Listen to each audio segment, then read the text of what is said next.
Hello la team, c'est Lucas Mikado, j'espère que vous êtes en forme. On est vendredi 13 janvier. Alors est-ce que parmi vous, est-ce que vous êtes un petit peu superstitieux? Est-ce que le vendredi 13 c'est des good vibes? Est-ce que le vendredi 13 c'est méga tendu? Il faut faire attention parce qu'il peut nous arriver un truc de fou.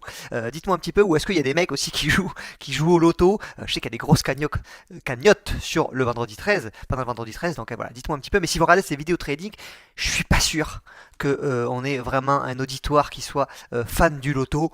Bon, après, voilà, loto, risk-reward. Risk-reward, tu vois, tu mets un petit 5 balles, tu vois, 5 euros, 10 euros, potentiellement gros reward, mais t'as vraiment très, très, très, très, très, très peu de chances de toucher le TP.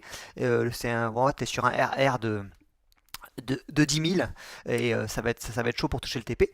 Mais pourquoi pas. Voilà, je voulais vous faire cette vidéo un peu différente de d'habitude. C'est des questions pour un petit peu des débutants qui veulent se lancer, etc. Ils savent pas trop par où commencer. C'est alors, ils sont déjà renseignés sur le trading, etc. Vous êtes déjà un petit peu alerte, mais quand vous arrivez devant un graphique, en fait, finalement, vous savez pas trop quoi faire. Est-ce qu'il faut acheter, est-ce qu'il faut vendre, etc.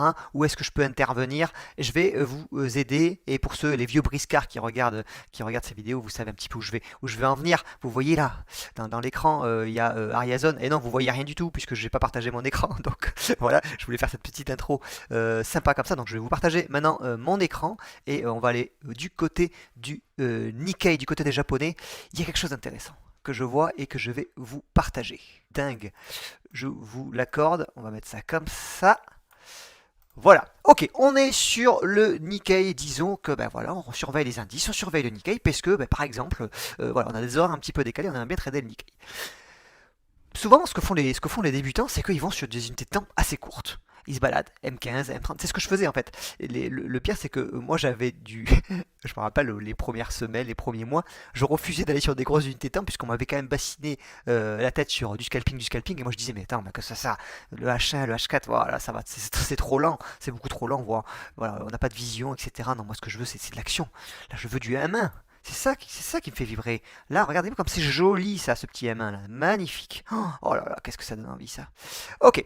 Allez, donc disons qu'allez, on est sur du M15, sur du M30, et c'est vrai que les débutants comme ça, ici, voilà, ils savent pas trop où intervenir, ce que je peux comprendre, et ce qui est assez finalement compliqué. Est-ce qu'on va acheter, est-ce qu'on va vendre maintenant, c'est assez compliqué.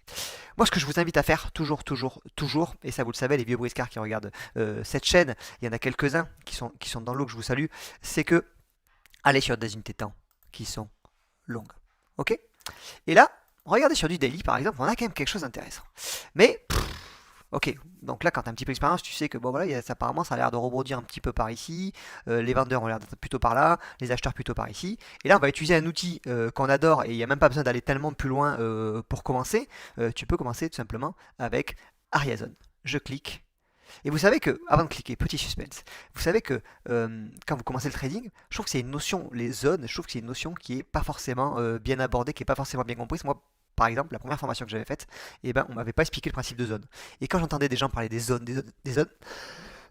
excusez-moi, la petite miette de pain, eh ben, je comprenais pas. Tu vois, je me disais, mais c'est quoi ces zones-là?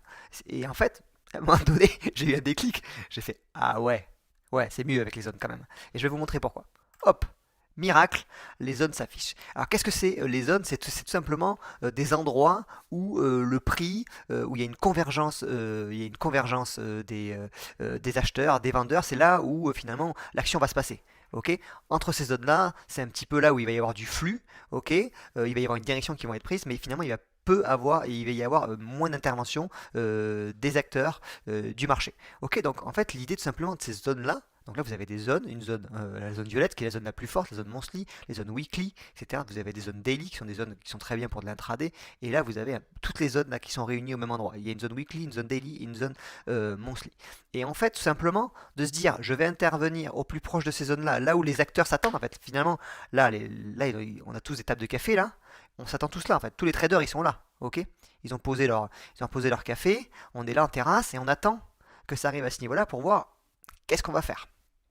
Et on peut déjà commencer comme ça, c'est se dire, ben, regardez, sur un graphique qui est pour moi assez clair, donc là il n'y a pas besoin d'être un génie, il faudrait, alors je m'adresse aux débutants, est-ce que vous êtes d'accord qu'il faudrait plutôt vendre autour de ces niveaux-là, autour de 28 500? Voilà, parce qu'à chaque fois qu'on arrive à 28 500, regardez, il y a des vendeurs, il y a des vendeurs, Là ici, il y a eu effectivement, il y a eu une cassure, puis après, les vendeurs se sont de nouveau manifestés. On le voit ici avec cette bougie, puis cette bougie impulsive, des vendeurs, et encore une fois des vendeurs. Et quand on arrive aux 25 000, allez, 25 600, oui, 25 600, bah, des acheteurs, des acheteurs, des acheteurs, des acheteurs, des acheteurs, des acheteurs. Donc à partir de là, le constat il est simple. Est-ce qu'il vaut mieux se la jouer en un main, en M5 comme ça, en disant ouais je vais acheter là, je le sens bien, là, je le sens bien, il y a un croisement de moyenne mobile à ce niveau-là, je le sens bien, je le sens bien, ou plutôt se dire je suis patient, tranquillement, et j'attends qu'on arrive proche de ces zones-là. À partir du moment où on arrive proche de ces zones-là, tu sais déjà que c'est potentiellement une zone de support. Donc il va supporter les prix. Et donc là, quand tu arrives ici, donc au plus proche de la zone, plus tu seras proche de la zone, et plus, après je vais te donner une petite astuce, plus tu seras proche de la zone, et plus tu vas être précis dans ton entrée, et là tu vas plutôt chercher des achats. Et ce qu'on voit ici, c'est que quand on prend un peu de recul avec les unités de temps, c'est qu'aussi on est dans un range. Un range, c'est quoi? Ça veut dire que le prix latéralise finalement, qu'est-ce qu'il fait le prix? Bah, il latéralise, il fait du ping-pong. Voilà, donc là, tu as la table basse, la table haute, et ça fait du ping-pong. Tic-tac, tic-tac, tic-tac. Ok? Et donc, dans un range, tout simplement, on va plutôt essayer d'acheter le bas de range et vendre les hauts de range. Donc, ce que je veux dire, c'est que quand vous partez un petit peu de. Vous êtes nouveau sur les marchés, etc., concentrez-vous déjà sur agir au plus près des zones. Et finalement, peu importe le setup, après on ira travailler des méthodes, etc.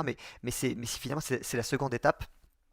Et rien que d'avoir un outil comme Ariazone peut énormément vous aider puisque c'est un outil qui s'affiche voilà, à un instant, qui vous trace les zones. Donc d'habitude, ce que font les traders manuels, ils prennent des traits comme ça, voilà, ils font leurs traits tous les jours, ok, comme ça, sur toutes les unités de temps et sur tous les graphiques qui vont surveiller.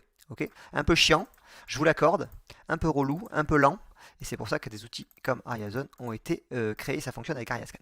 Ok, donc là, qu'est-ce qu'on va faire? On va attendre. Et la petite astuce que je vous invite pour augmenter votre probabilité de réussite, c'est de ne pas acheter directement quand on est juste là, vous voyez, c'est d'attendre une cassure de la zone, ok, parce que souvent on va chercher des liquidités, donc c'est-à-dire que les gros acteurs de marché ont besoin d'aller péter des stops des retails, alors c'est un petit peu plus avancé, mais d'aller prise de liquidité ici, ok, donc il va y avoir un bel excès.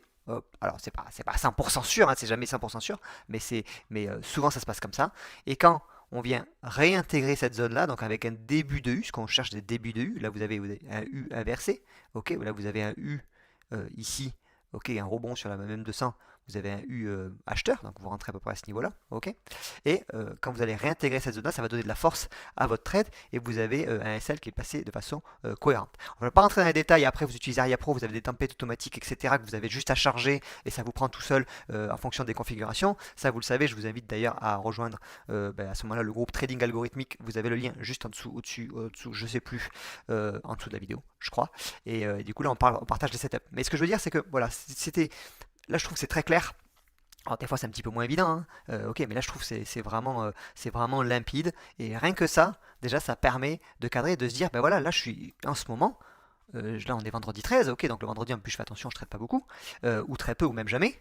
Euh, voilà, ce que je veux dire c'est que on est au milieu de rien là. Enfin je veux dire, le mec qui achète là, c'est au doigt mouillé quoi. Ça va monter. Non, non, voilà. Donc vous savez un peu ce qu'il vous reste à faire et commencez par ça. Je trouve que c'est une bonne base. Alors pareil, vous pouvez épurer votre graphique, hein, vous pouvez même supprimer les moyennes mobiles, juste travailler comme ça, tu vois, juste propre. Ariazone, un graphique. En plus j'ai un peu cleané tout ça et ce template là d'ailleurs je vous l'ai mis, je vous le partage dans le drive là avec tous les templates automatiques, mais vous pouvez l'avoir celui-là. Je trouve que c'est un template qui est assez propre visuellement, qui permet tout simplement juste avec les zones de savoir un peu où on va intervenir et rien de plus. Voilà, c'était Lucas Mikado. J'espère que cette vidéo vous a plu, un petit peu différente, un peu plus débutant, un peu plus tout ce que vous voulez, mais en tout cas, il me semblait important de vous faire ce point. N'hésitez pas à vous abonner à la chaîne, écrivez-moi si vous voulez le pack template, etc. On se dit à tout à l'heure, à demain, non pas demain, on est samedi, à lundi, pour des nouvelles aventures dans la paria. Moi j'ai tennis à midi, mais ce qui me fait chier, c'est qu'il a l'air de pleuvoir, et ça me fait chier. Voilà, allez, ciao les gars.